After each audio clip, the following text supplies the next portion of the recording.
Before we break down the second version of Daniel Jeremiah's latest NFL mock draft, we will have more NFL draft coverage for you right here on the channel. Hit that sub button so you don't miss out. YouTube.com/chatsportstv. Let's get to pick number 1. It is Abdul Carter, the Titans pass rusher. No change here on the Daniel Jeremiah 2.0 mock draft edition. Continue to stick with Abdul Carter as the top pick off the board. And then there is a change at number 2. Quarterback goes. The Cleveland Browns take Cam Ward out of Miami, Florida. The Browns have a chance if you like Cam Ward or Shedeur Sanders, I think you jump all over that guy and you take him early and you figure out the rest later. If you don't believe in him, try to trade down.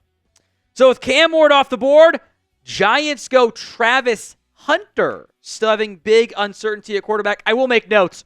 Daniel Jeremiah has been a big proponent of the Matthew Stafford trade to the Giants, which, hey, Travis Hunter and Malik Neighbors on offense, oh boy, that's fun. All right, the Patriots at number 4, also no change here, or on the next 3 picks, actually, we'll get to in a second here. Will Campbell goes number 4 to the Patriots as they help an offense line that needs help in a pretty big way. I do love this pick. This is one I'll probably do a lot. I think it's, and I'll just steal the line from Daniel Jeremiah because he's spot on here. Perfect marriage between need, talent, and fit. Mason Graham to the Jags. It just makes so much sense. The Raiders get Shedeur Sanders, and I agree with DJ here too. I like his fit in the Chip Kelly offense. I think Chip Kelly has made the comment for you. He wants an extra. He wants a point guard, someone to distribute the ball around. Doesn't have to be the freakiest athlete ever. He wants someone to execute the offense as it is run.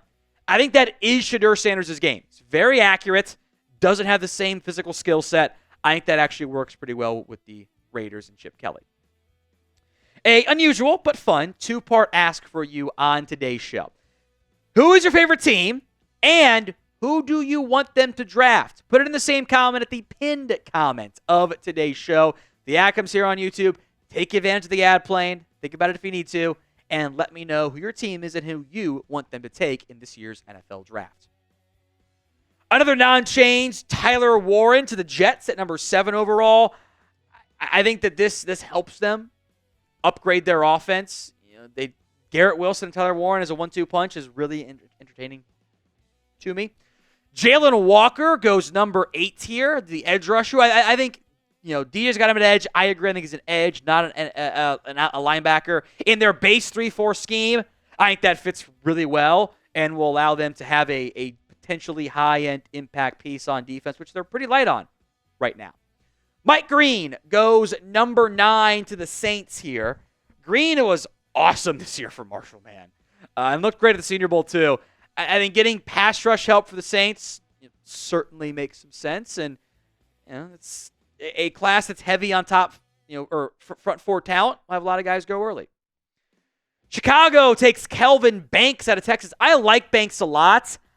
I will say, I think he is a tackle. I think some of his issues in terms of just power and run blocking sustain, I think only get amplified by going guard to him at guard. I would keep him at tackle and let him have some success where he's pretty fleet of foot. Will Johnson, number 11. I am a fan of his game too. I know DJ wasn't as sold on him previously. It's actually kind of a pretty big rise for Johnson this mock draft. Last time he had Will Johnson going 15. He had Banks going 13. Both guys get a bump up this time around. This is the first pick that I go, I don't like it. It's Walter Nolan. In general, this year's draft class is very much a pick your flavor of ice cream. Not everyone is going to have the same consensus big boards as we've sometimes seen in years past. At pick 12, oftentimes this is no doubt the number 2 defensive tackle. This year, this is DJ's number 2 guy taken. The number 2 guy and the number 6 guy, going to be a lot of disagreements there. My issue with Walter Nolan is this. I see the athletic upside. I see the traits. I see the flashes. I see what he can be. There are games that he had 13 pressures in 2 games, which is insanely productive, and he had 6 games with 0 or 1 pressure. He's too athletic and too talented to have that level of inconsistency. I get he's only 21 years old, but I worry about that a lot. He's too hot and cold for me. I think 12 would be just too rich. Today's show is made possible by PrizePicks, the best place to get real money sports action. With over 10 million members and billions of dollars in awarded winnings, PrizePicks has made daily fantasy sports accessible to all. You pick more or less on at least 2 players for a shot to win up to 1,000 times your cash. Simply run your game all season long on PrizePicks. It is the best place to get real money sports action. With over 10 million users, go sign up today. They invented the flex play, which means you can still cash out if your lineup isn't perfect. You can get a pick wrong and still potentially double your money. My boy Jack already cooked up this baseball-focused PrizePicks day, but you can do basketball, hockey as well. A wide variety of sports are available. So download the app today and use code CLNS to get $50 instantly after you play your first $5 lineup. Link will be in the comments section and the description of today's show. But it's prizepicks.com/CLNS and use code CLNS to get that $50 instantly after your first $5 lineup. Number 13, a guy that DJ's a big fan of, Tyler Booker, I think gives them a real powerful run blocker at guard, which they don't really have. I am a little surprised to see Armand Membu off the board here at number 14.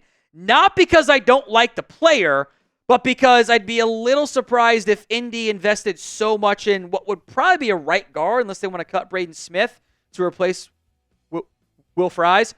That's kind of what DJ implies. I like Membu a lot. He's actually going to be a probably around this overall rank for me. I've got a first-round grade on him. I'm a big fan of his game. I don't know if Indy can afford to ignore the defense, though, right now. Number 15, Michael Williams. Take a pass rusher, Atlanta. Come on, let's do it. Trayvon Walker vibes here. Depends on what the medical situation looks like. He wasn't the same guy after the injury this year. And the traits are there, but the production's not. Kenneth Grant is a freaky defensive lineman. Not a great pass rusher yet, but he has immense athletic ability. Post-combine, I think he blows it up like I think he will. He'll test great. I think he'll be pretty highly drafted, or pretty highly in these mock drafts. Number 17, Jahdae Barron. I like him. And DJ and I are on the same page. We are both, I think, higher than consensus on Barron. We both have first-round grades on him. I believe it's a first-round grade. DJ just does ranks, but it was in the range of a first-rounder there. Corner is not the biggest need for Cincinnati, but it is a need. And I think Barron is like a nickel, like Brian Branch type player, can be highly impactful. Here's a surprise. Gray Zabel, the North Dakota State interior offensive lineman, I think is going to be interior lineman despite playing tackle at North Dakota State. It would be a departure in the way Seattle normally drafts players, because normally they don't value guards with premium picks. Go back to that Cowboys pick at 12 with Walter Nolan. I'd have taken Ted McMillan at 12 and let him fall all the way to 19. I'd be surprised if he fell that far. I think there are too many teams that need a receiver. As long as he's not crazy slow at the combine, which he's probably like a 4.5-ish guy, I think he's going to go top 15, if not top 12. I do love the Colston Loveland Broncos pick. It makes so much sense. Denver is looking for that Joker role on offense. Loveland fills that to a T. Ashton Genty. I didn't mean to rhyme. Sorry. That was not intentional. I'm a little surprised he fell to 21.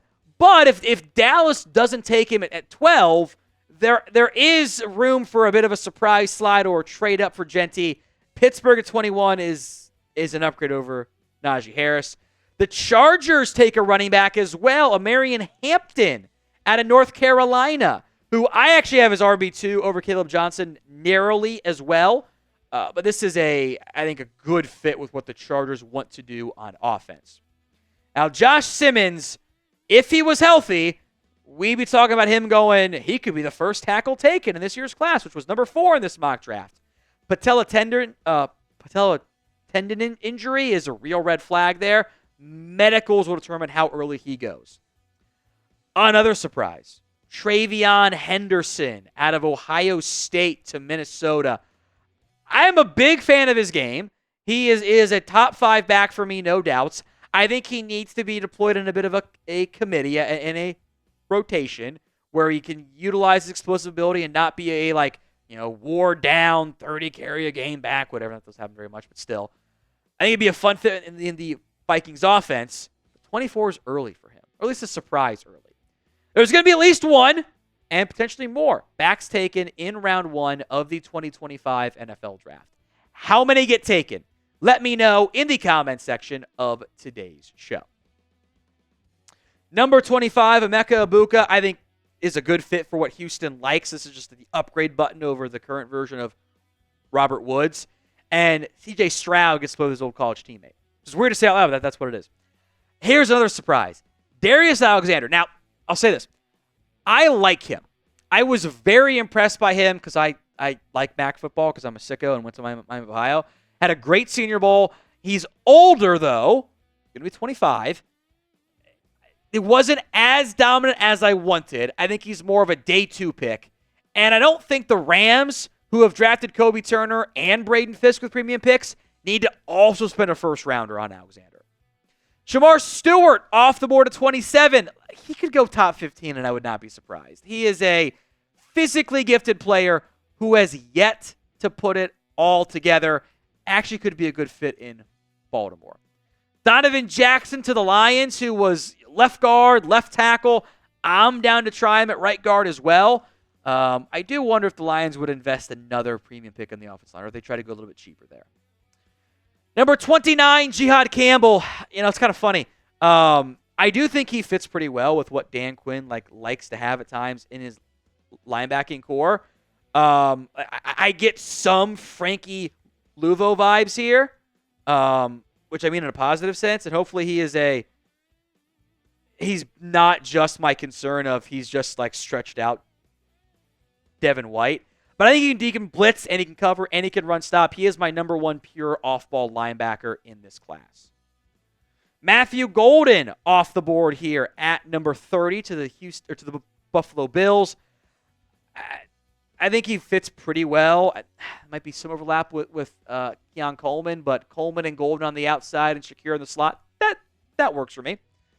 31, Josh Connerly. I don't know what the long-term plan is for Kingsley Sumataya. I think you're kind of drafting another version of the developmental left tackle in round 1, but Chiefs had some stuff exposed against the Philadelphia Eagles, who are at 32, and they take Malachi Starks as they get an impact safety. Maybe Reed Blankenship and C.J. Gardner-Johnson aren't there forever. Starks 32 is great value, although it is not how Philadelphia normally spends their premium picks. So be honest with me. Grade that Daniel Jeremiah NFL mock draft, then I'll break down some notable players left off of that board. A, B, C, D, or F. Let me know in the comment section of today's show. Some other top prospects who I was surprised did not go in round 1. I feel like you're just not as high on Luther Burden, and that's fine. I love him. I think he is a yak generator, and I mean that in a positive sense. He was 25 in DJ's last mock draft. I don't really know why he fell this time. Guys that were 30 and 31 in his last mock, Derek Harmon, James Pearce. I think they should be in that late round 1 conversation, but I get that, it's flavor of ice cream. It's not everyone's favorite this year. Nick Scorton, who was not in DJ's last mock draft, and then Nick Amon War, who was actually 20 in DJ's original mock, out of round 1 this time around, which maybe DJ got some feedback from teams on that one.